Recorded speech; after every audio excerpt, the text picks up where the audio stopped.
Hello, welcome to this episode of the Citizens Chat Show on Civic Space TV. I am Phillip Muliisa. Today, we take the conversation to Kenya that has been a center of global attention as the Generation Zs, young people in that country, as they call themselves, took to the streets to protest, demonstrate against the proposed finance bill of 2024. We saw a series of events, including an attack on the Parliament of the Republic of Kenya, an attack on Uganda House on the streets of Nairobi, and shootings into civilians, and so many other unfortunate incidents happening in Kenya. And we want to discuss how we got there, the reactions, and the way forward as we continue to see protests continuing in that country. Now, joining on that conversation is a panel of distinguished citizens whom I will introduce as we get into the details of the conversation. I should start from my extreme left, from the National Resistance Movement, the Director External Affairs, Major Awich Pollar. Major, good afternoon, and you most welcome the session. Good afternoon, Phillips, and greetings to the viewers. Thank you, Major. Next to Major, which is a political analyst and a professor of political history, Professor Ndebesa Mwambustya. Professor, good afternoon, and you most welcome the session. Good afternoon to you, and good afternoon, viewers and listeners out there. Thank you, Prof. And next to Professor is an international media personality and a member of the Uganda People's Congress, the Honorable Othieno Joseph. Honorable, good afternoon, and you most welcome to the show. Good afternoon. It's good to be here. Before I came on air, I was talking to colleagues and friends in Kenya, and some were claiming that the prayers for Ugandans has been answered in Kenya. But obviously, that is a matter for discussion. Maybe the God we pray to must be sectarian, but we'll discuss that a little later. And last but not least is Dr.Robert Ojambo, the head of the Department of History and Political Science at Kyambogo University. Doctor, good afternoon, and you most welcome to the show. Good afternoon, and glad to be here. Thank you. The Republic of Kenya, the Generation Zs, and the proposed finance bill of 2024. I'll start with you, Professor Ndebesa Mwambustya. Generally, from what you've followed and what you've seen, what is your reaction to the protests, to the events you saw unfolding in the Republic of Kenya over the last couple of days? The protests witnessed in Kenya, not so much of a surprise to me, and we are yet to see more protests, not only in Africa, but globally. Actually, we have seen some protests even globally, whether it is in France or UK or USA, everywhere. It is an indicator of the global economic, financial, and governance architecture that has promoted inequality. These are reflections of the current neoliberal economy that has left very many behind. Never mind about the rhetoric of the UN about not leaving anybody behind. We have actually left many people behind. And as time goes on, people become conscious of their rights, and they become conscious of social justice. And no matter how the governance tries to control the expression of the citizens, one way or the other, they will express themselves. Maybe why it is happening, maybe in East Africa, it's happening in Kenya and not in any other East African country.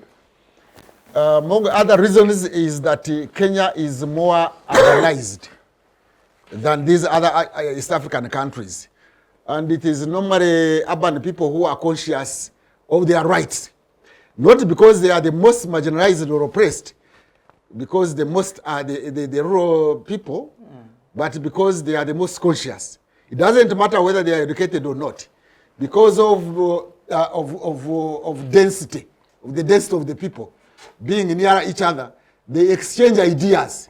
They exchange ideas about their plight vis-a-vis the plight of the rulers. So when there is that opulence of the rulers who are allocating themselves a lot of funds, and then you are increasing taxes to be paid by the poor, gradually they will get conscious. And in Kenya, I think the urbanites have become conscious. The literally have followed, by the way, they were not even partisan. No. They just rose up spontaneously. They didn't even have a clear leadership, but they all shared one thing in common. They shared under being exploited class vis-a-vis the opulence they see in parliament there. People passing those bills, paying themselves hefty allowances, driving very expensive vehicles. As they ask people to tighten their belts, they are loosening theirs. You ask somebody to tighten his belt or her belt, and you are loosening yours. So people gradually, the material conditions on the ground raise their consciousness to a certain level, and with the new technology, because I think technology also helped them, this IT, to connect with each other. And so the message they are sending is not so much about the financial bill. It is much more about the inequality that is happening between the haves and the have-nots, and the continuous exploitation of the poor by the rich. You see, in most cases, people have naturalized exploitation to the extent that they say it is natural to have the rich and the poor. It is natural, the poor, it is because they don't work hard. It's because they are lazy. It's because they are drunkards. But you go to the bars and see the drunkards. The drunkards are those driving those big Prados. They are the ones even with many women, more than those who don't have. They wake up late. They sleep late. So it is not that it is natural. The differences between the poor and the rich are rich because they have exploited the poor. And the poor are poor because they have been exploited by the rich. And it reaches a point of no return. It has reached that point of no return. And I hope lessons are learned that actually you cannot go on exploiting, dominating the poor with impunity. At one time they will take the matter into their own hands because they have waited for a long time for those reforms promised by the government, and the reforms were not forthcoming. Instead, what was coming was high taxes. And so they have taken the issues in their hands, and it is a lesson, I think, which is learned from the whole world. By the way, if you went to the USA, there used to be Occupy what? White House. It was not White House, Wall Street or something like that. There was Occupy. Wall Street, yes. It has been in France. Actually, the French are revolting. They are even going to vote in somebody, is it of 28 years? So even in UK, in South Africa, everywhere there is a global architecture that is promoting high levels of inequality, and they are increasing, but the people are becoming conscious, especially through the use of the instrument of the new technology. So the rulers out there in state houses and parliament should take note that business is not going to remain as usual. Thank you so much, Professor. Dr. Ojambo, picking from what Professor says, in your view, what took Kenya to this level, but also talk about the courage and ability to mobilize of this group of young people in Kenya? Yeah, thank you so much. You see, this is the same Ruto revolution. Ruto came with a slogan of bottom up, and his symbol of election was a wheelbarrow. He was called the hustler, chicken seller. So he came with a narrative that he had come to break the old system. He called it a dynasty, to break the dynasty in Kenya, where leadership only went to those who were children of either nationalists or rich people, and he was attacking, I think, Uhuru and Odinga, because Uhuru is a son of Kenyatta, and Odinga is a son of Oginga. So that narrative attracted him a lot of young men. If you see his UDA party, his party attracted a lot of young people. I remember at the time of campaigns, he would move with those young people pushing wheelbarrow, and they would be pushing him seated on the wheelbarrow. And he was saying that they want to use the wheelbarrow to encourage people to work so hard and break the dynasty since he had come. So he was voted in 2022 on that thing. Now, when he came in 2023, that was last year, his first financial bill had a lot of changes. And the changes did not look like bottom up. The changes were really attacking the common person. The first change he introduced a housing tax. And housing tax, at the end of the day, did not affect the landlords, was affecting the tenants. As the professor said, Kenya is so urbanized that you will find that majority of people are staying in estates. There, if you went to Nairobi, there are estates. If you went to all these towns, there are estates.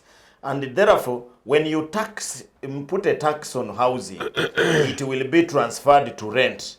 And therefore, you make life of these urbanites very, very difficult.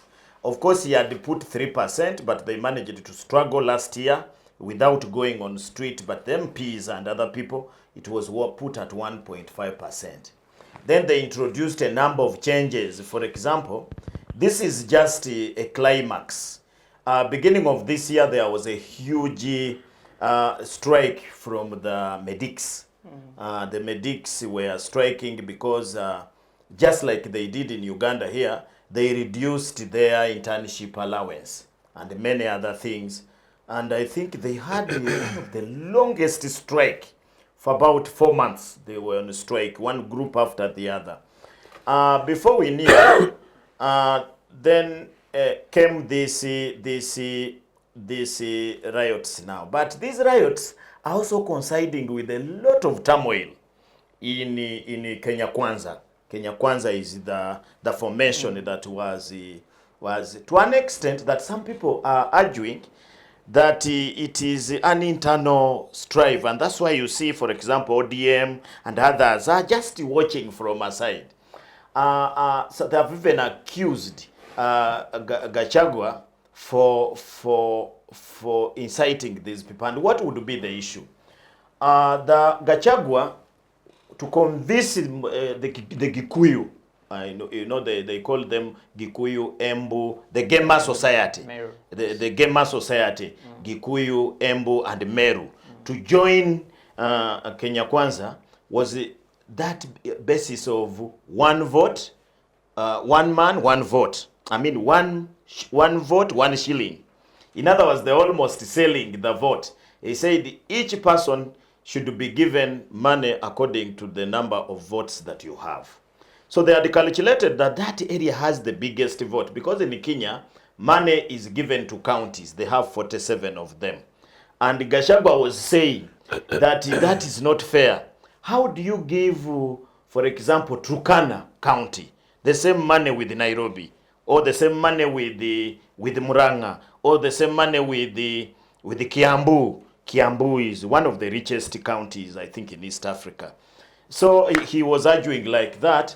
And therefore, that's what stopped the other, you remember the other bill of ODM and the Kenyatta. So they failed it. So these people came in with a lot of hope.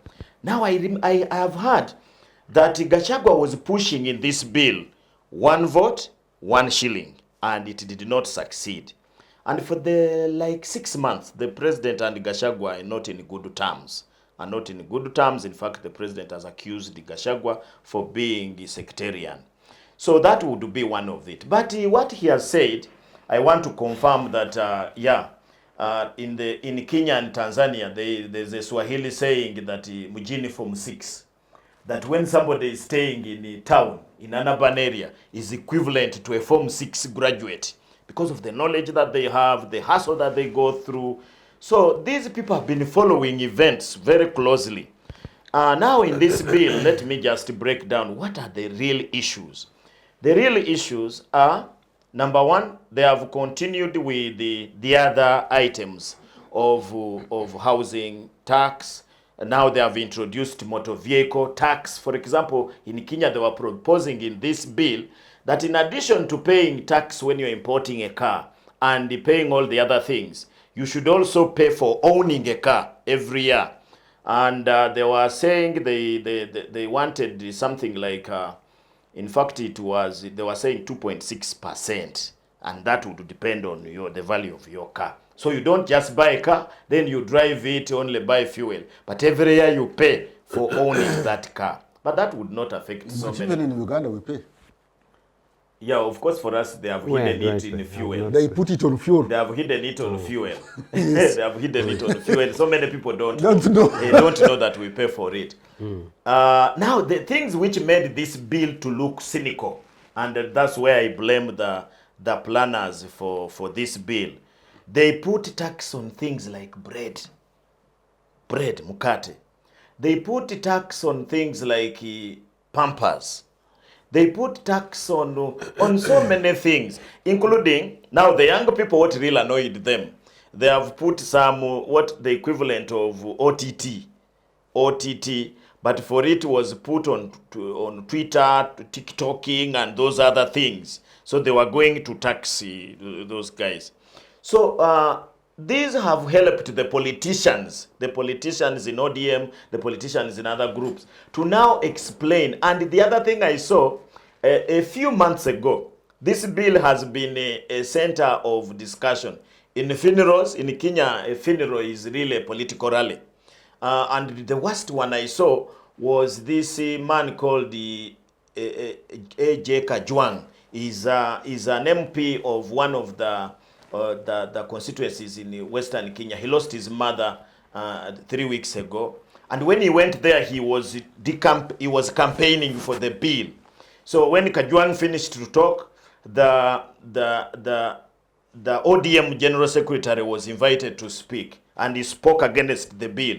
And when he finished, that is Sifuna. When Sifuna finished to speak, the people went away with the Sifuna and left Jesse Kajwang. And that would show you that there was already a problem. Now, the last thing I want to comment. This bill, like any other bills, was debated in Parliament. And they called the public to come and give their view, the way we normally do here. And the record shows that 99% of the people who were invited rejected the bill, advised the MPs to reject the bill. And from that, some people started learning. Gachagua was one of them. Sensed danger that this bill may bring us problems. Tried to advise the president that let's drop the bill. But the president, supported by the leader of the majority, Kimani Ichung'wah, in parliament, said the bill will go through. So what they did, instead of convincing the people, they now went on to buy, the way we have been buying MPs in Uganda here. They started buying MPs of ODM, MPs of other parties to get the majority, because it must have 2/3 majority. So that has angered the young people. They were the proponents, the opponents of the bill were saying a lot of money is being spent on this bill. They can't pay doctors. So I want to agree with him. In this, it is not just a demonstration of riffraffs. They are professionals, they are journalists, they are urbanists, and what surprises me, why I got surprised, that Kenya has 47 counties. Demonstrations were in 42 of them. Wow, thank you so much. Honorable Othieno, when you listen to Dr. Ojambo and Professor before, they talk about it is a demonstration minus politics, minus politicians. What is your reaction to the demonstrations, but also the fact that you politicians in Kenya and the political parties are being put out of the cause of action? That's not true.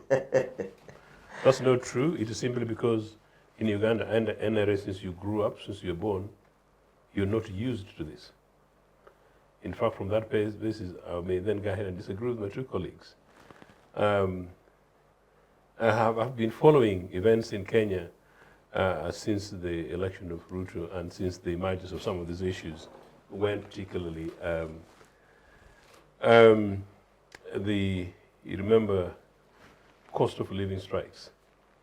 One of those big demonstrations by Raila found me in Kenya, and I was privileged to The one of Sufuria. to attend actually one of those things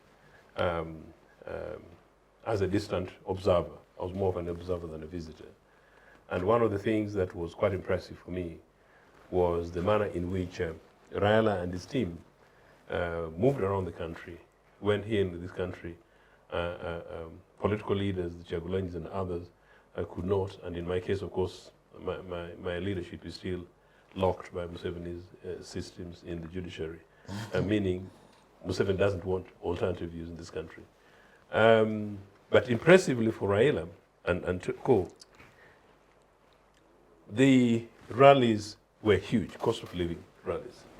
Now, fast forward to then when you come to the question of demonstration, this is the political question.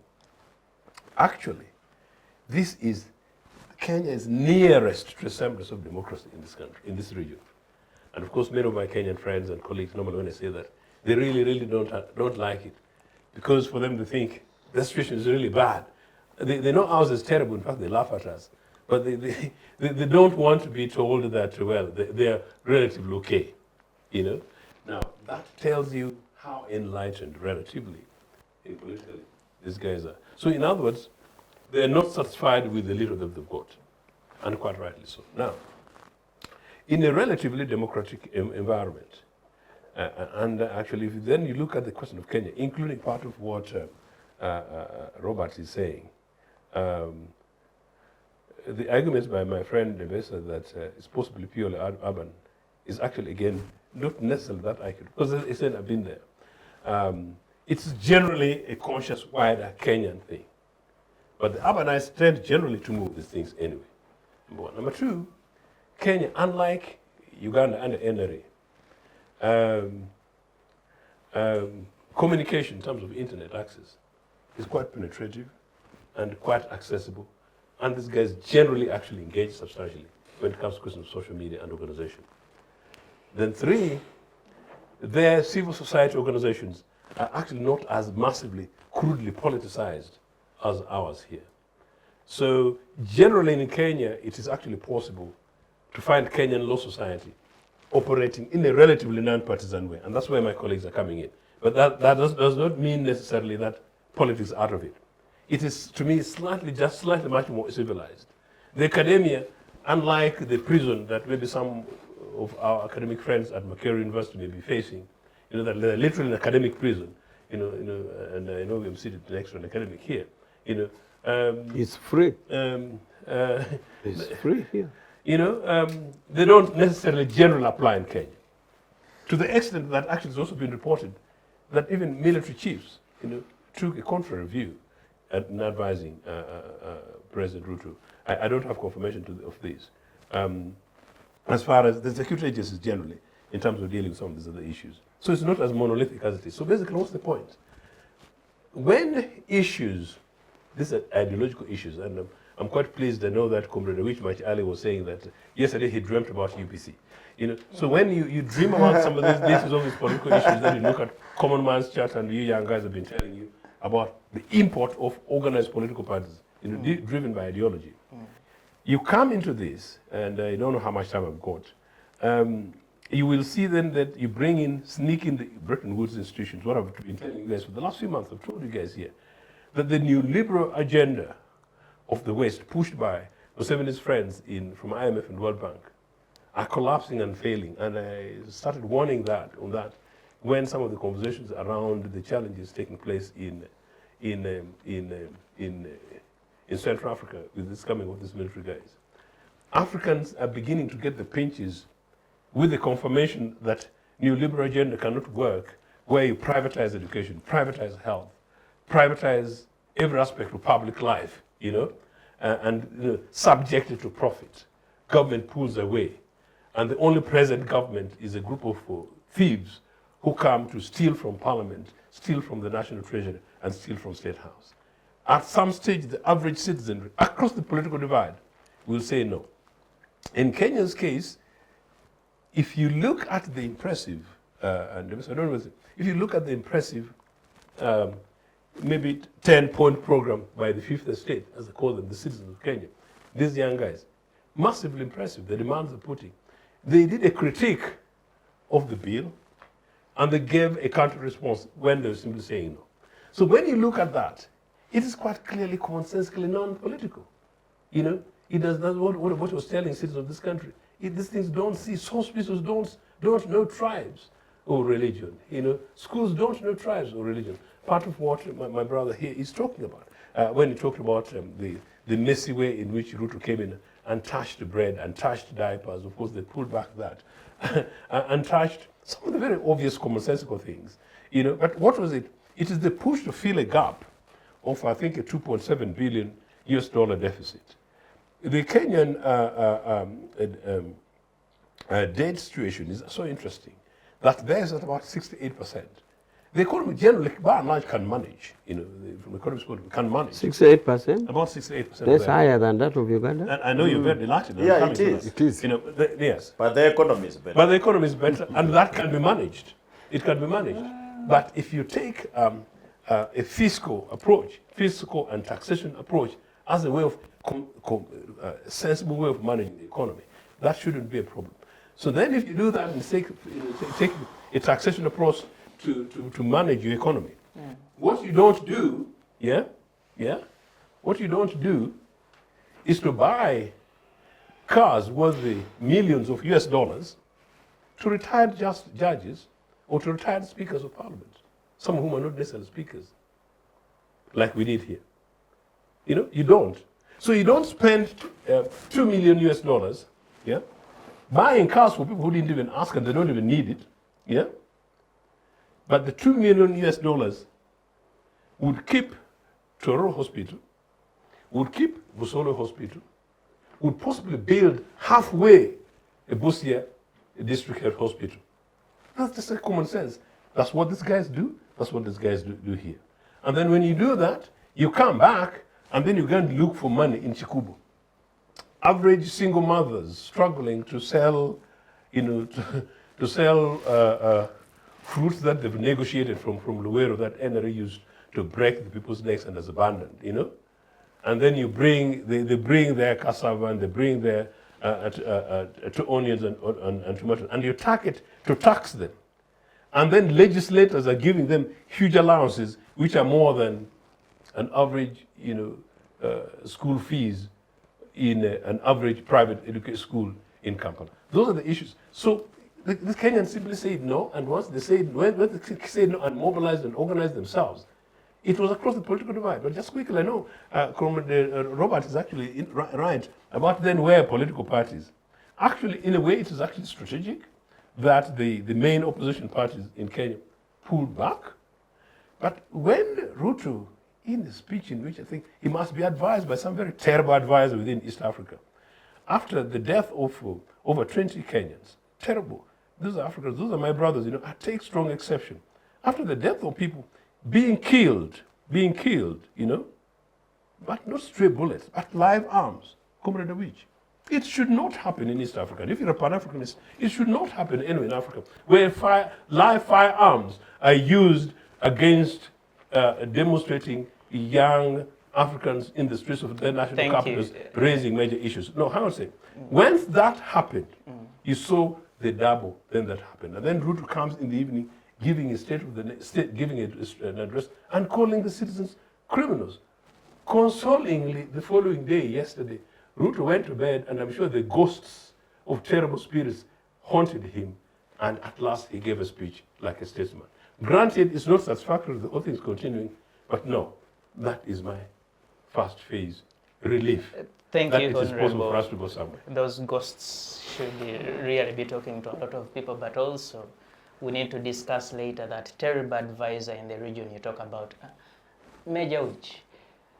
Your reaction to the Terrible advisor in protests? the region. Yes, he mentions a terrible advisor. Your reaction to the protests, but also as the NRM, I know you direct external affairs. How do you react to specifically the attack on a Ugandan installation in that country? Well, the attack on Uganda installation and my reaction to the protest generally.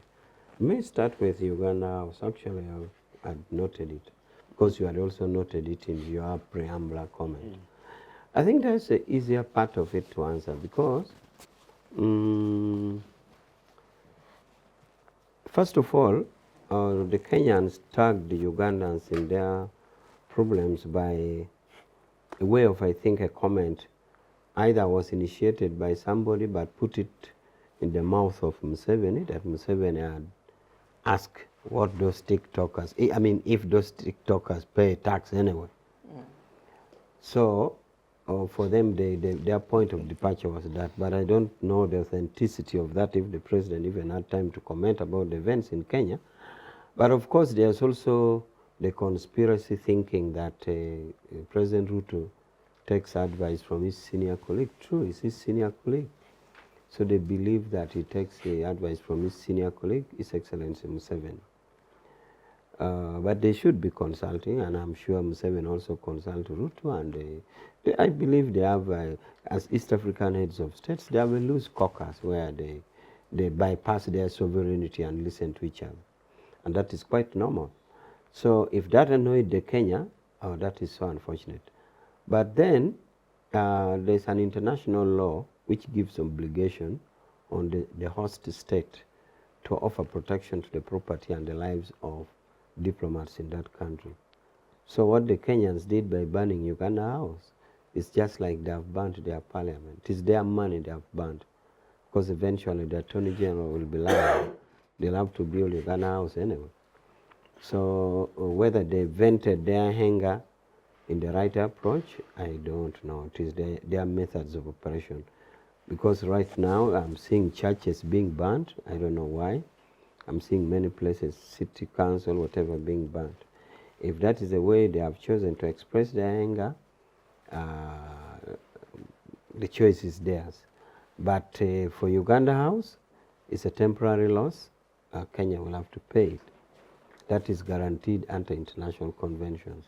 That once you accept citizens of Lithuania in Uganda to open an embassy of Lithuania, you are bound to protect the citizens of Lithuania who are diplomats there, and you are bound to protect their property. Major, does it worry the NRM that these protesters who are on completely different things went ahead to attack a Ugandan installation? And you know, earlier, even before the protests started, we had still an attack on a Uganda police vehicle in that country that had been there on completely different circumstances.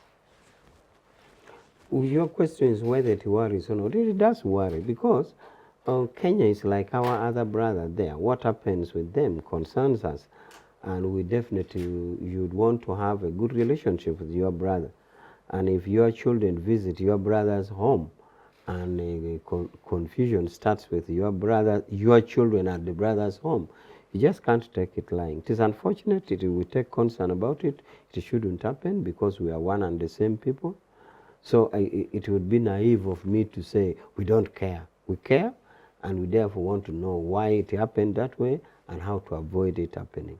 If it is misinformation, then the people who did it should be told that they did it in a misinformed way or unguided way. So in brief, it worries us. It is a matter of concern. Now back to the main debate of the protest.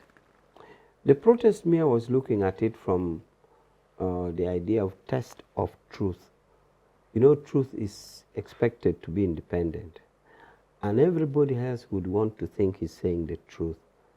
But the truth, whether it is in forms of ideas, should be tested on the ground by real human practice. So there's a relationship between theory and practice. In this case, we have been having lots of economic theory. Some of us have been really skeptical about it, and to the extent some of us were accused maybe of being communist or socialist. We have expressed a reservation about some of the deep detail of approach of the Bretton Woods institutions. And the good thing with us is that we continued with them, but it seems it is them now leaving us, not us leaving them. We were still stuck with them, but IMF World Bank said they can no longer be with us because we don't conform. Breaking news. That is, we don't conform to their norms. And of course, for them, they were clear with the legislation of homosexuality. They said, we don't want you anymore. We shall not make new engagement. Although my understanding was that the engagement that was ongoing, the projects would be completed. But we said it even at the beginning. There was a debate even in Uganda. To what extent do you go? Do you even sell electricity, privatize it? Dr. Suruma is on record to have said, please, we should have maintained a Stanbic Bank now, which was Uganda Commercial Bank. We really need core systems to maintain the economy. So some people said otherwise. And we said, fine, if that is how we have to go, then the truth will be tested. And now, not only the test, the laboratory now is in Uganda, Kenya, or otherwise, but globally. So we now see that the results of the truth is that the theoreticians who thought the neoliberal would be that, they are yet to explain. But also here, it depends also on how much you swallow and how much you design your economy. For example, even West Africa or Senegal or something, they design their economy in a way that what people eat actually comes from abroad, and that is very dangerous. What people eat, like bread, and that's why there was a riot over bread in Sudan and the rest. If you design economy like that, you can swallow the neoliberal, but make sure the design of the economy is that what people eat is actually yours. And that's why to a very big extent, you guys noted that Museveni is so much against this import. But when it touches food, then you're in for a big problem. There was a time Libya tried during Gaddafi to keep sheep and goats in Libya, in the desert, and they found that it was much more expensive to keep goats and sheep than importing. So, but good enough, Gaddafi, they call it benevolent dictator, meaning that is a dictator who acts in the interest of the people. Every morning, there are fresh planes, loads of meat, beef landing from Italy, goat meat landing from Italy, sheep from Italy. So every food was imported. Now imagine a situation where Italy broke relationship with Libya. You would literally have nothing to eat. Now in the case of Uganda, while we swallowed the IMF World Bank, you can still see that Owino market, Kaleri market, Nakawa market, whichever market, despite the minimal spending in agriculture that we have still maintained a semblance that what you eat is Uganda. So whether it is Corona time or whatever challenge that we have, you rarely, and I'm talking of these markets here, they are similar of those markets in Lira, in Umbara, in Soroti, everywhere. So if you design your economy in a way that... Was it by design or it is because of the nature of our weather and our soils? No, it is a design. It is a design and how you utilize your nature. You see, Professor, the good thing is that I've ever said here that when something goes wrong, it is NRM. When it goes right, it is God. For example, if the Batoro and Banyoro are not fighting, they are good people, it is God. But if the Acholi in Apa are fighting with the Madi, NRM has failed. I'll explain that. NRM has failed to make Acholi and Madi are fighting. But you see, nothing happens in a vacuum. Even under Idi Amin, who didn't plan the economy, he did. I mean, you can't say Amin didn't plan. Everybody has its weaknesses and strengths. So even in a means regime, the economy was not running by grace of God. But so the economy is not by grace of God, it's by planning. You could blame Amin in something, but somewhere Amin did it. He was holding the ground. Therefore, don't imagine that it happens in vacuum by grace of God. No. And that's why I was hinting that we tend to think that when something happens good, it is God. When it happens bad, it is an omission or a failure on government. No. So therefore, and my last comment on this is that I've often said here, even in the Ugandan constitution, Article 1 gives power to the people. Okay? They have power to decide. People with the guns. Ideally, they are supposed to exercise their power through a periodic voting. But they can also, there's also Article 4.3, which actually gives the people in the Ugandan constitution power to act when some people have taken things which are unconstitutional, to resist. The people are given the power. But we have always said that even with this power, all that will cool the people is, do you meet their needs? And one of the needs we have said is the needs in bread. Now, you will see during Euphorus, whatever this demonstration that the business people were doing, the demonstration was for procedure of collecting tax. The demonstration was not how bad Ugandans were taxed. So you should be sensitive to the needs of the people in as far as you tax. So our demonstration was here procedural aspects, because the traders were saying you need a laptop, you need receipts, you need this, it is very taxing, you have to employ somebody. So here it was procedural aspects. In Kenya, the demonstration is that the tax is biting us. Therefore, if you take care of the needs of the people, no amount of helicopter, no amount of guns will suppress a people. Forget. It is how you meet the needs of the people. For example, I've talked about food. We can talk here that there is no freedom of speech. But an ordinary Ugandan who sits in Lira knows how, when he was in the garden and listening to his radio, not only one time, but over the year, he knows how people abuse government and nothing has happened. So when you appeal to such a person that there's no freedom, he will listen to you, but why should something happen? He will walk away. Can I finish, please? He will walk away because the reality is, as opposed to what politicians are seeing, the reality is, in his consciousness, there's freedom. So when you want to tag him on, you say, I'm not. So what matters is the material aspect that touches a citizen, and will therefore drive a citizen on whether or not to exercise the power in his hands. And we have done it by simple things like you took over. Some people play it off Paris development model. Some say, it is rubbish. But for us, we said, let that 100 go to the Paris. Let us see how he's using it. And there, this brings a discrepancy. That is why politicians like Dr. Ndebesa think the Ugandans are very stupid. Why? Because he thinks they would rise to him, and yet the Ugandans feel in his body that, me, I'm not with you.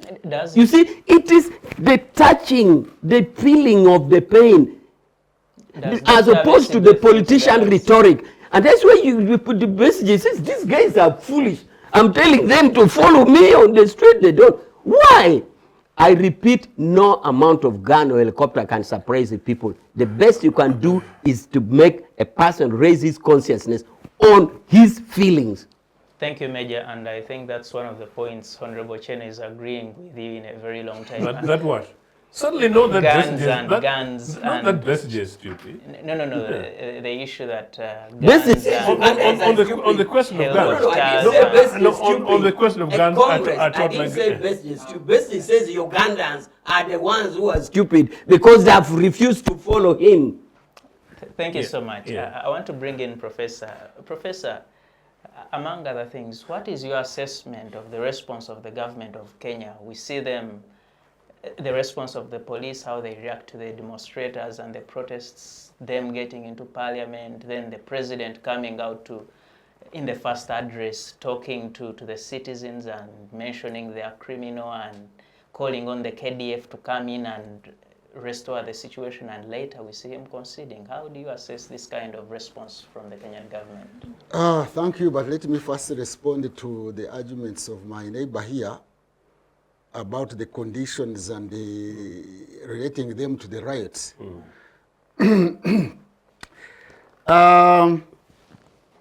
He did law. I hope he did history at HSC. Did you? I did missed it. it. I did history at the Great Ntari School. You didn't bribe it at Ntari. I did Ntari is history. a national So if I program. did history, and I read a lot of historical. So if you materials. passed it, you probably would know, or at that level they were not doing much analysis, is that we normally in HSC here in Uganda, most schools, not all, used to do European history. And the beginning was the French Revolution. And we used to meet a question, or at least I have said that question, that the conditions in France at the time in 1789 were worse, were better, sorry, not worse, were better than all the conditions in continental Europe. But the revolution took place in France and not in Russia, not in Italy, and not in Germany, not in Spain, and not in Portugal. Why? It's because the conditions in France were such that there was more urban and industrialization in the whole of Europe compared to the whole of Europe except England. True. England, for them, they had already had a constitutional monarch that staved off the revolution. But France, they had no bread. No, you remember? Listen. I am saying even if they didn't have bread, they were not all dying, but people were dying in Spain and Portugal. So the conditions in Kenya are not worse than in Uganda per se, because after all, the quality of education in Kenya is better than in Uganda. True. True or false? False. The economy of Kenya is better than It's that false of- because not long ago we see buses coming They are from no longer Kenya coming. No, they for are no longer- education. they are no longer coming. Buses coming to Uganda. No, there is evidence by Yeah, no longer researchers. The health system in Kenya is better than in Uganda. Most of our big I people know. die in Aga Khan. Apparently, I have discovered in our markets some foods, even the carrots and are from Kenya. pineapples and not Even pineapples. mangoes. Yeah, they are coming from Kenya. But we also take there. Yeah, we do take there, I know. Just So the conditions in Kenya are not necessarily including better. eggs and milk. Listen, I didn't interfere with you. You see? Major, let's I'm have not the professor denying. protect. Do you I'm know not he was necessarily- very calm at the beginning? I don't know what happened. And even when you look at malnutrition rates in Kenya are better than in Uganda. Uganda is worse off. In terms of transport, in terms of vehicles, in terms of the economy of Kenya is actually 3.5 times bigger than the one of Uganda. So the challenge, the issue of riots is a different case. One, I mentioned earlier on the question of the urbanization, Sensitization. the urbanization in Kenya, but also the establishment in Kenya, the political, the military establishment, as somebody pointed out there, is not so partisan. The establishment in Kenya is not so militarized, by the way. Here, even if the military didn't interfere, there are some civilians here who would go with sticks to beat those rioters. And in Uganda here, in Kyagulanyi case, Kyagulanyi riots, I don't remember how many buildings were burnt. But you saw buildings burnt in Kenya and 20 people died. In Uganda, if you go to parliament and burn that parliament, by the time you leave that parliament, 100. I don't think even 100, there would be more than 100. Conditions in Kigali or Rwanda are not any better than those in Nairobi. But you start a demonstration in Kigali and you will see. So the situation is different, and I gave you the example of France. It is because the French monarch, Louis the 16th, was it 16th? 16th. 16th, was allowed people opportunity, and once they tested something, they did continue. But otherwise, in Kenya, actually, the Minister of Interior, Ari Alon, actually was on TV to say, you can go and riot, so you can go and demonstrate, provided you are not violent. He said it. In Uganda, you just even think about rioting, they will not allow you to leave the house. So it depends upon the military establishment and the regime, the military regime in Uganda compared to Kenya. So that is the explanation I want to give. But you were asking that about the conditions. The response that of the response, response. and it's good you bring out Yes, that the response. The response is also mattered. By the even when I heard Ruto speak last night, even if he was using that language of Criminal. of criminal, he was not stating like your former Secretary General of the party that the state will kill your sons. He was not making statements like the late may so rest in peace General Tumwine saying that it is right for police to kill you. He was not saying that. So the conditions are different in terms of response of the government. Whether the response in Kenya is better than that of Uganda is not what I'm arguing about. But I am pointing out that in this case in Kenya, I think what was at stake was not the integrity of the country. It was, what was at stake was the regime, not integrity of the country. And therefore, when the integrity of the country is not at stake, you shouldn't bring in the military first. It should be the work of the police. And I think they tried to do that one. But when it reaches a certain level where you start burning and doing that, and you even threaten, there is existential threat of the integrity of the country, I think the government, the state has is right to bring in the army, because otherwise what is very important is the integrity of the nation. But before the integrity of the nation is at stake, it should be the civil police. And actually it is civil police that was doing that. In Uganda, even when the riot has not started, the military is there. In fact, they call it joint what? Joint security and military services. When there was suspicion that there was going to be some kind of demonstration during elections, even soldiers from Somalia were brought. PS, the one of the president, was already here. Actually, the police took backstage, isn't it? Muhanga was appointed to be the commander. So it is that reaction which is the case. I know. True. In the case of Kampala and Kigali, you just demonstrate like those ones in Kenya. Today would be counting not less than 1,000 people to go and burn the parliament. You remember when parliamentarians started throwing books and is it plastic chairs? The military was already inside the parliament. The military, not police. Those members of parliament who were arrested were brutalized and arrested by the military. So it is the military establishment in Uganda, the political establishment in Uganda's response to riots is different from that one of Kenya. Here, I must be excused. I'm not necessarily saying Kenya's response is better than that of Uganda. The point I'm making is that the conditions in Uganda are different from the conditions of response in Kenya. Otherwise, the conditions of the people in Uganda are not necessarily better. The taxes we are talking about here, I heard the doctor here talking about the taxes on diapers. No, even bread, there is high tax. That's why our bread is up. On this social media or whatever. Yeah, in Uganda it is there anyway. Yeah. In fact, bread is more expensive here than in Kenya. Actually, some goods in Uganda are more expensive than in Kenya. That's why Ugandans go to smuggle goods from Kenya, not the other way around. So it is not the question of the conditions in Kenya and in Nairobi that has brought the riots.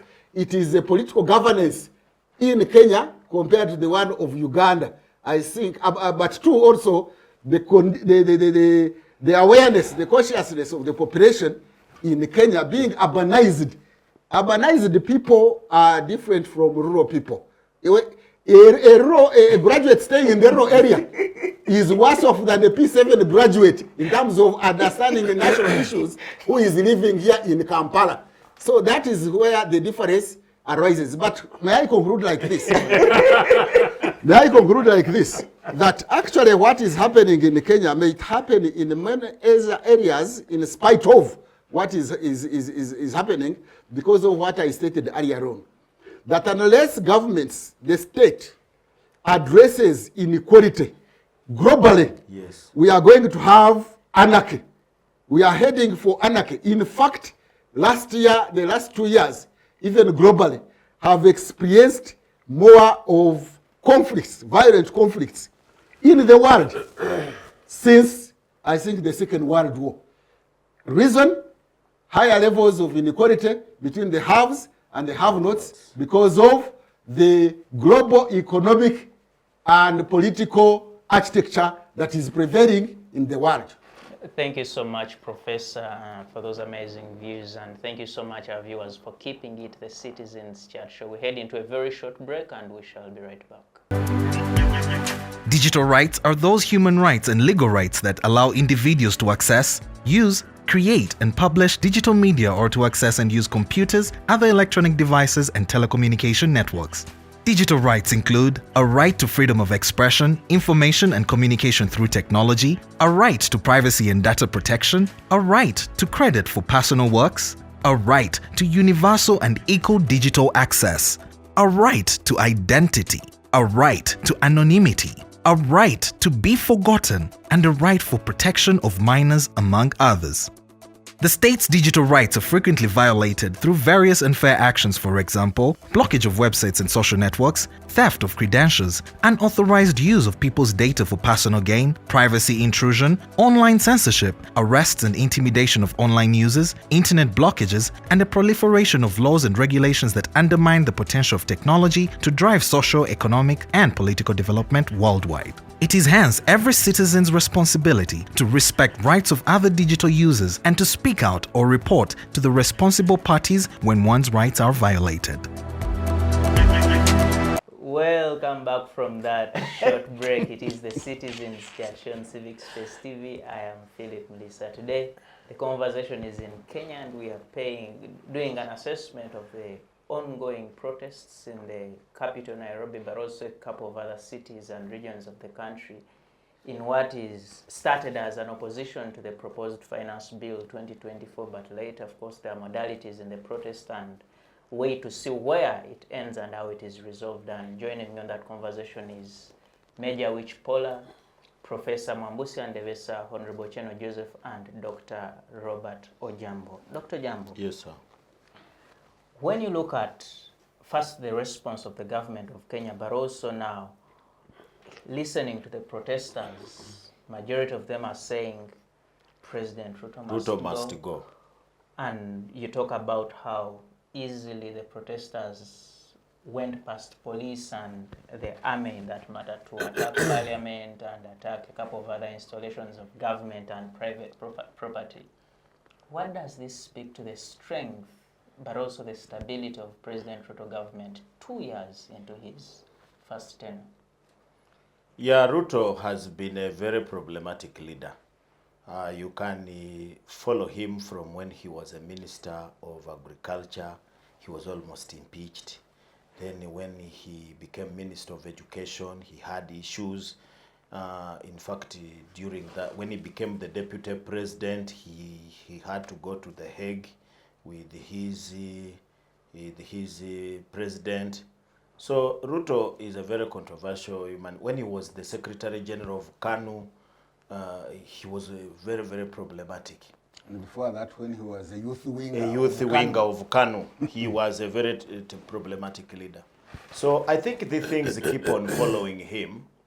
And the other thing is that he is a person who survives on cliques and gangs. It looks like he's not an independent thinker. In fact, I was shocked when he was giving his statements yesterday in Nairobi. His Deputy President was giving contrary statements in Mombasa. And I started wondering, what type of country is this? The president is remorseful, is saying that he's sorry, and the Deputy President, Rigathi Gachagua, was in Mombasa saying that Ruto was misled. In fact, he really accuses him, but indirectly. When Ruto came on board, the first thing he did was to do serious reshuffles. And one of the major reshuffles that he appointed a new IGP, he appointed the director of internal security, is called DCI. Some gentleman called Noor. And this man, according to Gachagua now was the one giving in a press conference where he was giving the press to the nation, that this man dismissed all the directors because he was an inferior. It was this thing where you pick a junior officer and loop him up there. So he dismissed 10 directors. So because of that, he was arguing that Ruto was not getting right intelligence. Because if he had right intelligence, he would have known that this bill was unpopular among the people and it was going to cause problems. So he was in fact suggesting that the man should resign. Then later, he also blamed the IGP, Kome. He said Kome did not do his work properly because he allowed KDI. And you know KDI was a suggestion by Duale, the Minister of the Defense. He's the one who signed. And the other man, the Deputy President was saying that it was even illegal. How could the Minister of Defense sign and the KDF joins the people without approval from Parliament? And this is the Deputy President. So what I'm trying to say, number one, is that unlike other East African countries, let me talk about Uganda and Rwanda, where the police is a rogue police. Rogue. This one, I say it, when you see what police does on the street there, you just see rogues not doing policing work. And I've argued here that the role of the police is to keep law and order. But in Uganda, police is like a military wing of the state. So in the Ugandans and many people expected the police to be beating up people and chasing them. You will find that in most cases in Kenya, police has rungu. Police does not have, they don't normally operate with guns, especially when they are just riots, until they call GSU, General Service Unit, then later that one. So the difference is that the other is police. But you know, the protest started very well. It was just a demonstration. In fact, those who are watching TV, they would even be on Moi Avenue, for those who are well versed with the Kenya, or Uhuru Highway or somewhere, demonstrating from there. And when a vehicle comes, they open the way, they wave to the people, they go away. But later, this matter was worsened. You know, the first reading, the second reading. They thought that this thing was going to be dropped at the second reading. When the second reading came and the third reading, it was passed. They knew now the thing had been a thing. So that's when the riots began. They went to the embassy and many other places.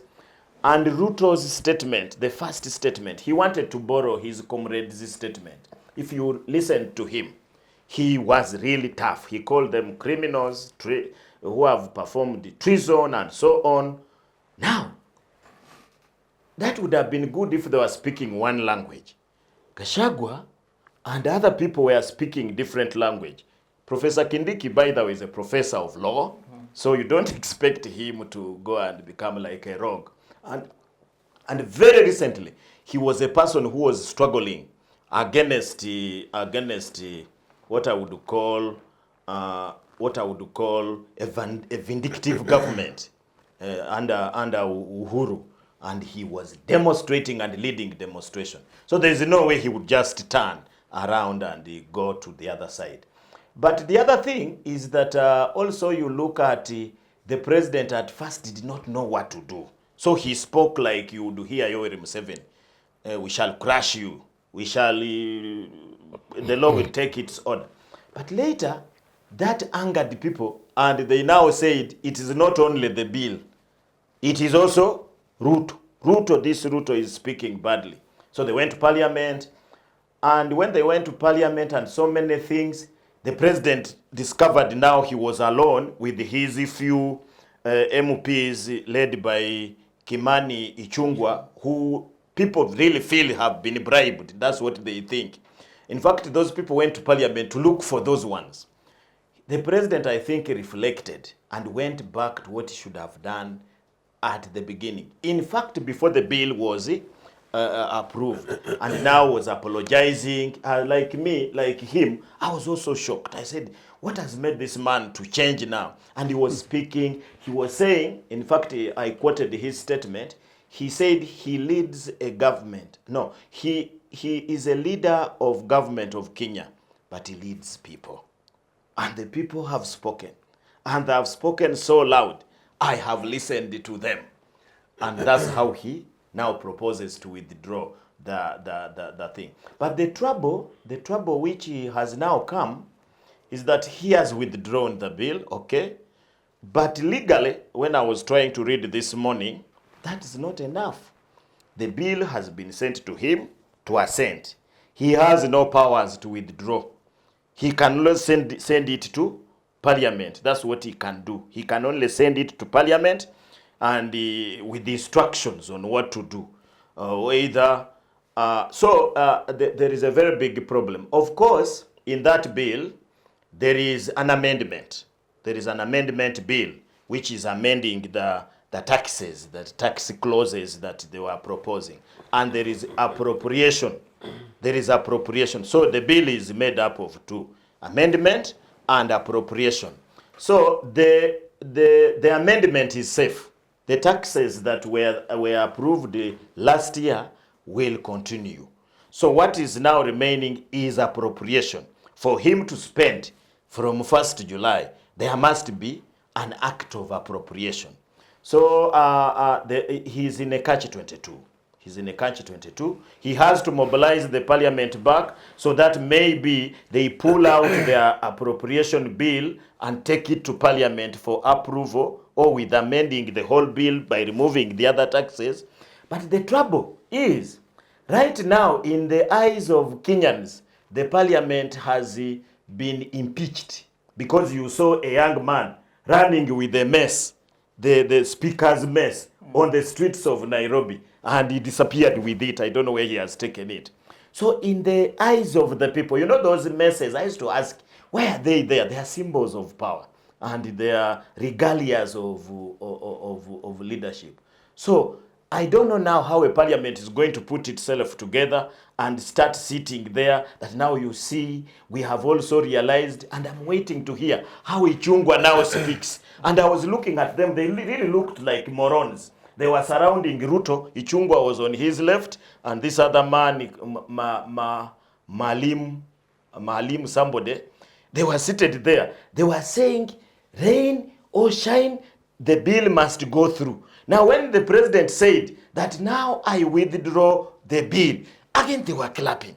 They were clapping, and I was looking at these African leaders with their degrees, with their ability. What's wrong with them? Those are not leaders. Those are not African leaders. Anyway, what you are saying, Doctor, is that there is a legitimacy crisis. Yes. The parliament has had a legitimacy crisis. Yes. And to rehabilitate that one, to have that damage control, will take them time, or even this term of office may end in a legitimacy crisis. Thank you so much, and thank you, Doctor. Yeah. Honorable Chen, the young people in Kenya, among the things they say now, I looked at one of the things they're talking about now. They say, please remove these taxes, including the old ones. Doctor here talked about the housing tax. The young people are saying, remove this. They're saying, remove tax on cooking oil, remove tax on unga, remove tax on all these things. How does the Kenya government, even with talks, even with talks and conversations with these groups now, harmonize this kind of situation of removing taxes but also generating revenue to run the government? No, they can survive without this bill. Wasn't Kenya functioning? I know my NRA friend is a lawyer, but his boss allegedly studied economics in Dar es Salaam. Truly. And you know, it does not. The commerce that I studied in O level, the commerce that I studied in O level in Mwiri, and I've always been saying this, the commerce and geography that I studied in O level in Mwiri. Yeah? Every time I walk the streets of Kampala, I look at the mess and say, surely the bush has come into town. My point to you is the basics of governance is quite clearly commonsensical mathematics. you know, the application, the tool in the hands of a government on average is to apply, as I said earlier, a fixed fiscal and taxation regimes. You basically vary the figures, you know what I'm saying, to enable your economic policies. Now, how you use those tools is the ideological question. Do you decide that we're going to borrow from IMF, to spend in the opulence of Museveni and his family and the dubious suits, and Karamoja money that doesn't arrive, or do you say we will not borrow from them, you know, instead equip Lugero to grow bananas, which no longer, by the Museveni, talk about Museveni killed agriculture in Uganda. He killed the coffee in Uganda. In Nagongera, he killed the cotton. In Nagongera, he killed granules. In Nagongera, he killed the millet. In Nagongera, he killed the maize. In Nagongera, he killed... I'm telling what Nagongera was all about. You can map that onto national. I'm giving you context. So point really is that on average, a government, you know, in this case, if you take it back to Kenya, and I'll possibly read for you what the youth of Kenya said. They're quite smart. They're simply saying, you know, don't renovate State House. At 600 million. Yes, at whatever figure it is. It's common sense. Some of these guys have come from the bush. You know, this Ruto guy, you could actually see parts of his legs. And I was in Kenya Highlands, which is basically not far from Eldoret. My brother taught in Eldoret. We Ugandans, UPC trained Ugandans, educated these guys in Kenya. We did, they did. So after my O-level, senior 4 after meeting, I spent my holidays in Kenya Highlands, you know. So the point is that some of these guys were walking quarter jiggers, you know. So you walked quarter jiggers 40 years ago. Why must you have 100 pairs of shoes? That's the mathematics we're talking about. That's common sense thing. So governments have got room to wiggle using, I keep on emphasizing, using taxation and fiscal policies and programs to balance up. How much do you tax and to whom? But how much do you spend what you don't have? You know? Like, as I said, I was telling another program yesterday, NRA guys like to, apparently these days they borrow for oil. I know one of your producers here is from Bujoro, you know? So they're borrowing for oil that we don't know whether it will touch the daylights. So anyway, so back to this. They're simply saying that, look, don't tax bread. Commonsensically, if you've got one-term parliament, which is 4 to 5 years, you know, invest in maize plantation. My two colleagues were talking, including Comrade, which was trying to say that actually if you plant maize and you do well, it means that you will eat maize, you will have bread, you will eat wunga, and you will not have to import rice, and so therefore you will forex. I'm trying to use quick figures to play the dollar thing and how to balance the figures in terms of forex and our own domestic ways of living locally. Living within your means. This is basically what these guys need to do. And if you look at Ruto's statement, he actually is saying that okay, now that we've had you, the people, you know, we are going to reorganize ourselves and live within our means. Economic and financial reforms, what the young people can say. Fantastic young people. But the young Ugandans have always been telling you that you guys are fantastically clever, you know. All you need to do is to beat and kill fear. Kill fear, you'll kill the fire, the power you already of directed thieves, a number of them. you know. So, housing levy perceived as slush fund for executive. We demand its immediate abolition to prevent misuse of public funds. You know? You know what they say? All Kenyans should have access to comprehensive health services without exclusions. You know, the current regulations include a long list of exclusions. Drop the position of the chief administrative secretary. Position is unnecessary financial burden. Yeah? We demand the discontinuation of the bill. Eliminate MPs' allowances. Members of parliament should earn a basic salary, and the Ugandans, you watch. You guys, the devil enter that National Assembly either as a member of parliament or as a president. Read my lips as Uganda Pusco. We shall overhaul this one here in Uganda, but not through burning spaces. You know, so these savings should be redirected to critical sectors. So really these guys are not saying stop spending. They're simply saying spend prudent, spend what you have, spend what you can afford. Ruto, I go back to Ruto. Look at the man and look at the man what he looked like when he was 20. You know? He could afford to ride a bicycle over Kenya Highlands. Why should he go by helicopter? Honorable, are not there. And then so you say mandatory jail time for corruption. Introduce mandatory jail term, at least 5 years for me or more. There should be no out of court settlements for corruption cases. Redirect savings to health and education. That's what I'm trying to say. Part of it could be going to review the university fees. Drop the proposal to increase fuel levy of 39%. Drop the proposal to increase SEP to 6%. I don't know what that on. Oppose imposition of excise duty, 25% oils. Remove excise duty on internet bundles. Common sense economics, Africans. Internet, Museveni promised us in Kampala should be free. You know what? Globally, in today's economies, you make internet expensive. When people are studying, even me here in between, I'm making communication as I'm on live on your studios. As a matter of fact, common sense. So what you're investing back into your economy. Let me just make the cut state house renovation budget. Remove import duty on filming and equipment services. Local manufacturers for such equipment should be, Honorable, you talk this economics and it seems very simple, and you say a graduate of economics. Commerce. And a decent person who did not go to UPE, commerce and the UPC administration should be able to do it. Why does it seem so difficult for it's people not like difficult. President It is Ruto, good man. For Museveni and Ruto, it's not difficult. They're basically clouding you because they want to eat. And it's part of what everyone else has said. What IMF and World Bank did is to create a pot of elite 1%, including on Africa, that control and rule the 99%. And I hope this is a message coming from Kenya that must come into the streets of Kampala. So bang, we wake up and simply say that no, with the 99% are not going to be controlled by the 1% who are normally, most of them are actually dubiously 1%. Thank you so much. Major Awich, when you look at the challenges of Kenya and what the youth are saying, inequality, unemployment, taxation, all these are challenges in this country, Uganda. What is the NRM doing, and how does it plan to make sure these Ugandans don't get so annoyed to the extent of rising against the installation? Yeah, it is nearly what I have been trying to answer. But it's good that also the problems in Kenya were viewed. I saw it in a poem. There's a poem some gentleman read, because we have had a situation where we have made a comparative study, like a narrative like Uganda is so bad, Kenya was so good.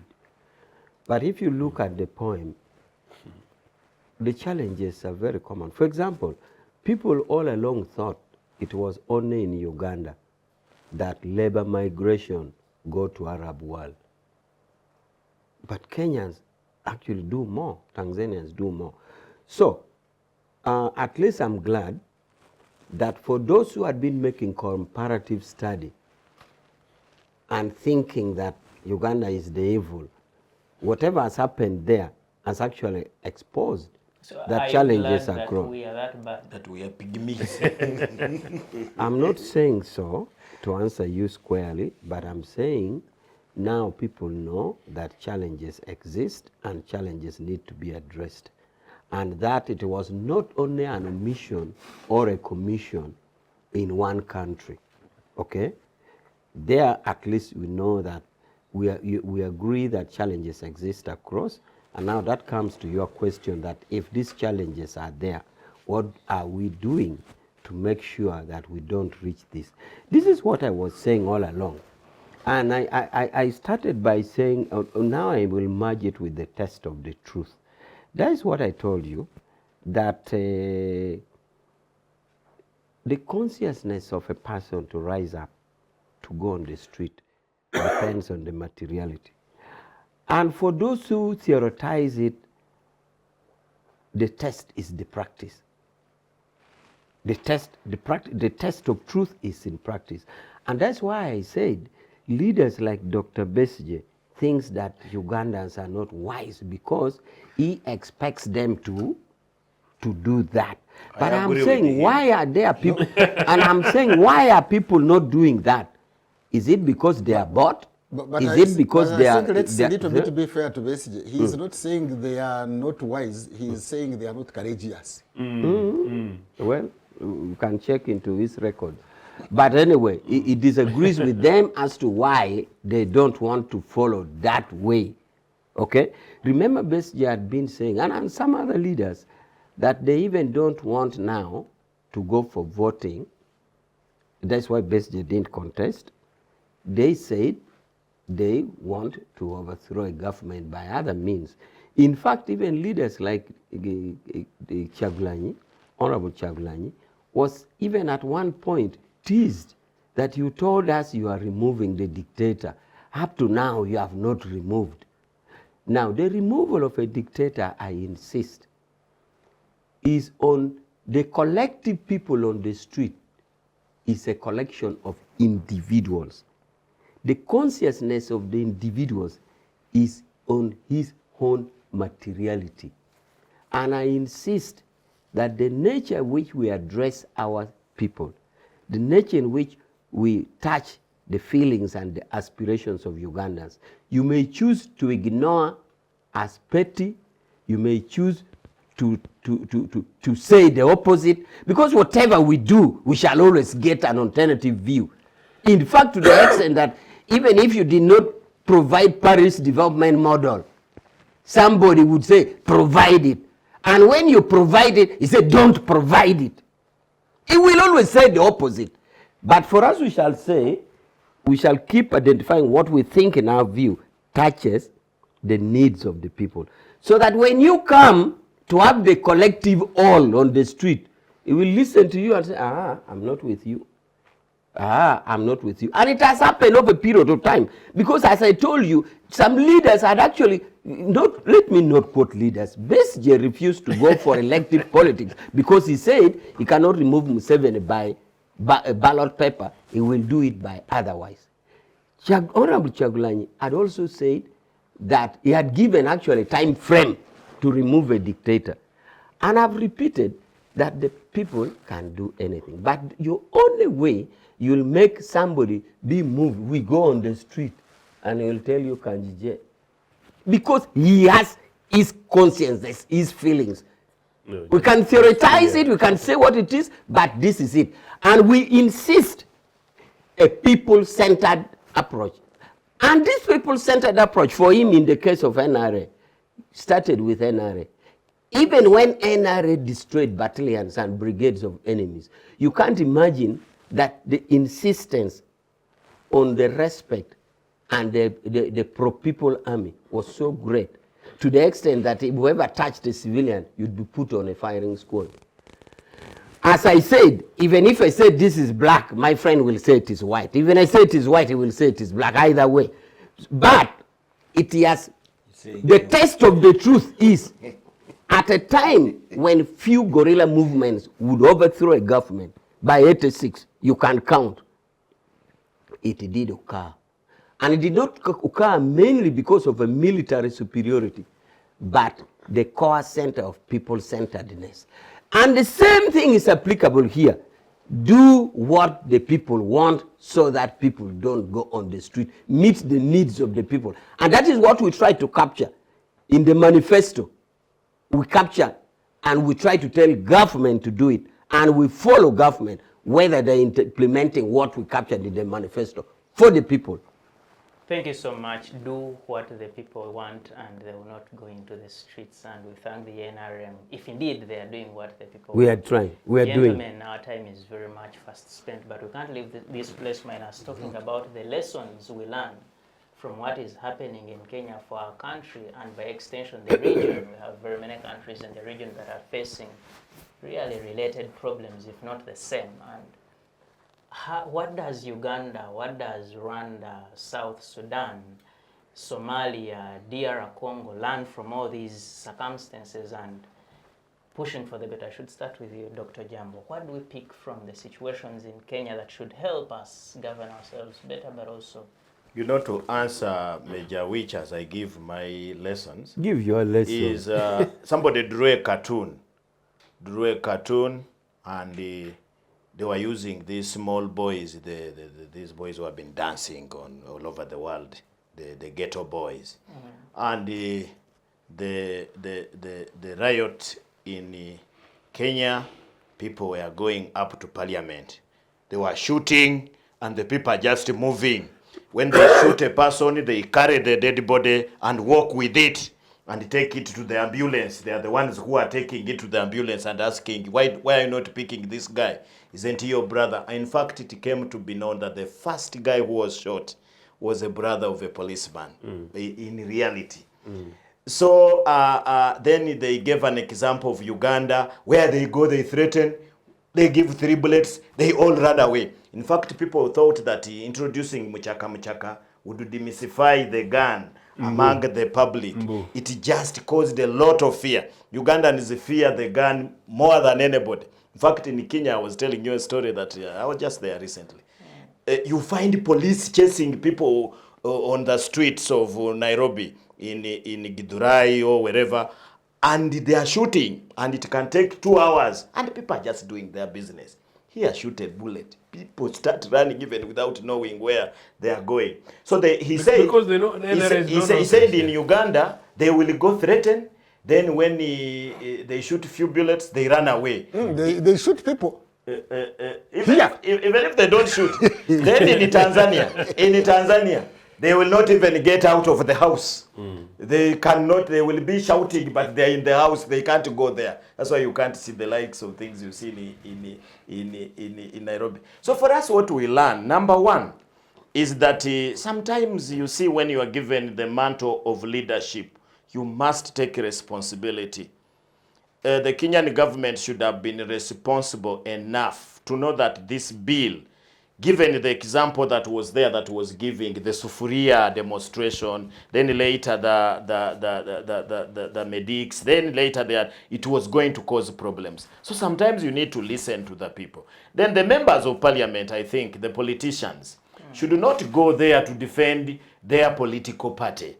They go there, they swear to defend the constitution, the country, and the people of Uganda. I don't see in their swearing where they say they are going to defend the political party. The people who voted for UDA, that party of, they were voting for the party, not for the people. Then the young people, I think the young people, we have learned that if young people decide they can liberate themselves, nobody is going to come here to liberate young people, but they should do that without destroying their country. Thank you so much. Honorable Cheno, briefly, what do we pick from Kenya that can help us shape our country better? That it's possible. I have always said it is possible, and this country is possible, this continent is possible, African personality and identity is possible. All we just need to do is to believe in better. And to believe in better is to kill fear, claim courage, and resolve that we want to do things in our own images. And in fact, the Kenyan youth has already been said, they're rather impressive. I was having a conversation with an international media the other day over this very particular issue. And part of the arguments around somebody who was also part of the panel was to blame young people. And I was saying that, look, it was only until this thing went violent. It's only when the security forces fail to manage a riot. And it's only when you fail to manage and you go violent that they'll respond. 4 days ago, we were seeing in Kenya how the youth were escorting a police van, and that went through the social media. It was fantastic. And then the other thing was, it was also the case that there was this other young Kenyan girl, how massively impressive. She's actually beautiful too, by the way. And you know what happened? She refused an alleged arrest, and insisted and started asking, why are you arresting me? And then the funny guy said, why are you demonstrating? And she said, because you are killing us. And one of his colleagues came in and intervened, and they left her. And when she left, she went on and said, people power, our power, nothing to do with the local Uganda. People power, our power. And then she went and said, yes, when we defeat our fear, their power, we defeat their power. Absolute common sense could think. No, the youth of this country need to wake up and take responsibility, particularly for me. For me, I have been fighting for this republic since I was young, since I was your age, But the point is that, by and large, I will not be around in 70 years' time fighting for this. For me, the implication, particularly the institutional challenges, the economic challenges going to face the youth of this country in the next 5 years, the next 10 years. In 20 years' time, when my grandchildren will be playing around with me at home in Agongara, it will not affect me as much as it will be affecting the young people of this country. So they need to take responsibility. And finally, there is a huge environmental impact and implications that when some of these policies are being presented, and of course I didn't finish some of these other issues, people don't know that we're actually sinking. We're not only sinking towards China and India and many of these other IMF guys, but we're actually sinking and turning ourselves voluntarily as slaves. So it's possible to change. But a quick lesson to Mr. Museveni. Mr. Museveni is watching. You're a military man, but you guys, once in a while, behave like a parent. But then number 3, to the legislators, people in politics, you need to wake up and see what happened in Kenya. In the event that I have much more energy in the next few weeks, one of the things I want to do is to organize a campaign. And Comrade Awich, would you join my campaign? Because one of the things I want to do is that recently there was this thing about impeachment by thieves in the Ugandan parliament. And the people who were looking for signatures were struggling to get the numbers. I am saying to suggest, Comrade Dr. Ojambo, that all legislators commit themselves to that. And if not, I'm going to go around the country and make sure that any legislator with my back, the backing of young people, by that I've got many, with the backing of young people, any legislator who did not support the impeachment of these thieves, people who are stealing their future, do not return to the next I prophesied that it will not succeed because all of them are thieves. In which case, then, one of the things that That's the young... not prophecy then. That's One analysis. One of the things that young people in this country then can do, Philip, starting with you, since you're in the media, is that you mobilize that anybody who did not do that, does not return to the National Assembly. And so therefore, part of this with me as a patron, you mobilize young people so that none of these thieves return to the National Assembly of Uganda, in which case meaning in 2 years' time, this conversation will be a different conversation in Uganda's National Assembly. How fantastic that would be. Thank you so much, Honorable Othieno, and I hope you really got to look at what happened in the last few days in Luengo and the conversation that went around that place. Brother. Young people were part of that congregation, but wait to see how better it can be. Professor, what Actually, lessons do we... continue that what you were saying. Yes, in Luengo, somebody was saying stealing public funds and sharing with you is right. And they were clapping. Yeah. That was annoying. I was coming to that, yes. That was annoying. Yes. And so the consciousness of the people. Yes. Building on that, let me quickly comment on the service delivery and support. In Karamoja, the current government is supported almost by 99%. Oh gosh, yes. But Karamoja doesn't get the best services in Uganda. Actually, Kampala, which doesn't vote the government, gets the best services. So don't link the two. You have to look at Other factors. The consciousness of the people. But finally, what I wanted to say, and the lessons that we can learn, not only in Uganda, but in the whole of Africa, actually in the whole world, is that we have to address the question of inequality. We have to make sure that there is equitable sharing of public resources. If we don't do that, you may survive city riots, town riots, urban riots, but you have raw insurgency. You have another Rwenzori, you have another Bundibujo, you have another Karamoja, you have another Choli, you have another somewhere. Because people are watching how public resources are being squandered, are being looted, are being stolen by those with power, and for them, they are remaining with poor quality education, poor health services, poor roads, poor everything. So, in the whole world should have a new movement. I don't know whether we can call it a new movement. NRM. Not NRM. there should be a social equality movement, not the NRM one. Yeah. The social equality movement, that's how we shall reverse the trend of the world going into the precipice and falling into the valley. Thank you so much. A social equality movement that should happen in the whole world. Major Awich, My lesson. Yes, as you give us the lesson, the party in Kenya, you have the United Democratic Alliance on test. We have the National Resistance Movement in Uganda. Have you picked any lessons as a party that you're going to implement in this? I'm not even sure whether Kenya has parties. Because Have you picked any lessons? I'm director external affairs of my party. And we have forums where we get invited to. I've been in Rwanda, I've been in Ethiopia, I've been in South Africa, I've been in India.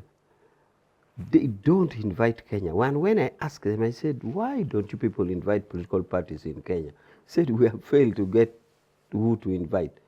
Kenyans tend to invent a vehicle to access an election. And that vehicle they invent in the name of some political party is neither here or there. The ideology is not clear. I can assure you I've been to 4 countries where you meet political parties from Israel, from where invited. You don't see Kenya. Not even on these 4 countries, never. Anyway, that is another thing. But in Uganda, do we have any? That is why I went there. Because I'm invited as a political party. That's why I went there. I'm invited as a political party. You meet CCM. India, you meet ANC, Rwanda, you meet what? South Africa, these are resistance movements. Yes, you don't see them. Those are government parties. Yeah, I think so. No. Like Zambia, you get even the parties outside power, they are invited from Zambia. So, but that is another topic. I want to zero on lessons. And the lesson I want to zero on the lesson on rioting. I don't want to be far and wide on, for example, the economic aspect. But I want to zero on what lesson do we take by people rioting. The lesson we should take, or the lesson that we take is governments or NRM should try to address the needs of the people.